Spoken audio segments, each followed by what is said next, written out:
সাকিবুল হাসানের বাসায় হামলা, ককটেল নিক্ষেপ হচ্ছে, আগুন ধরিয়ে দিয়েছে দুষ্কৃতকারীদের।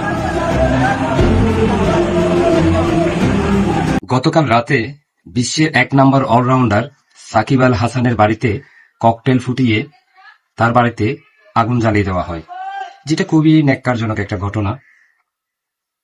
বাংলাদেশের রাজনীতিটা হচ্ছে নোংরা রাজনীতি, হিংসার রাজনীতি। ব্যবসায়ী বলেন, সেলিব্রিটি বলেন, ক্রিকেটার বলেন, হিরো বলেন, তাদের জন্য কিন্তু রাজনীতি আসে নাই।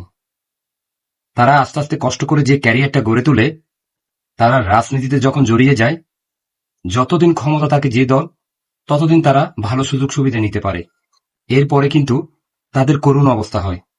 নিশ্চয়ই আপনারা সাকিবের এই ভিডিওটা দেখেছেন।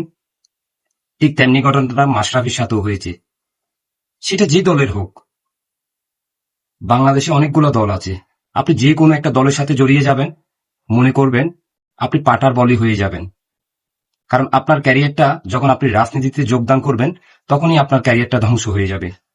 কারণ ভাই, আমাদের বাংলাদেশের রাজনীতিটা নোংরা অহংকারের রাজনীতি। এদেশে ভালো মানুষের জন্য কখনোই রাজনীতি আসে নাই। এদেশে রাজনীতি আসছে তাদের জন্য, যারা সুদখোর, দুর্নীতিবাজ, চোর, সন্ত্রাস, তাদের জন্য। একটা দলের কোনো বদনামি থাকে না, দলটার নাম হচ্ছে একটা ব্র্যান্ড। দলের সে ব্র্যান্ডের নাম ব্যবহার করে যারা যে মানুষগুলা থাকে, তারাই হয়তো প্রকৃতপক্ষে চোর, তারাই দলটার নাম খারাপ করে। প্রতিটা দলের মধ্যে ভালো খারাপ আছে, সব মানুষ যে খারাপ হবে এমন কোনো কথা নাই। কিন্তু 10টা ভালোর মধ্যে যদি একটা মাত্র 2টা মাত্র খারাপ লোক জুটে যায়, তাহলে ওই 10টা ভালো মানুষ চাপা পড়ে যায়। এটাই নিয়ম। বাংলাদেশের রাজনীতি হচ্ছে, যে দল যখনই ক্ষমতায় আসে, সে দল বিরোধী দলকে নিঃশেষ করে দিতে চায়। এটাই হচ্ছে একটা নোংরা রাজনীতির খেলা। আর তার পাটার বলি হয় সাধারণ তৃণমূল কর্মীরা, যারা এদিকেও যেতে পারে না, ওইদিকেও যেতে পারে না, যারা ভালো করে ইনকাম করতে পারে না, টাকা কামাই করতে পারে না, অথচ বড় বড় রাঘববোয়ালরা দুর্নীতি করে, চুরি করে, ডাকাতি করে, সন্ত্রাসী করে কোটি কোটি টাকা আত্মসাৎ করে, কিন্তু বিনিময়ে কষ্ট পায় মধ্যবিত্ত তৃণমূল কর্মীরা। নেতাদের সেটা কিছু যায় আসে না।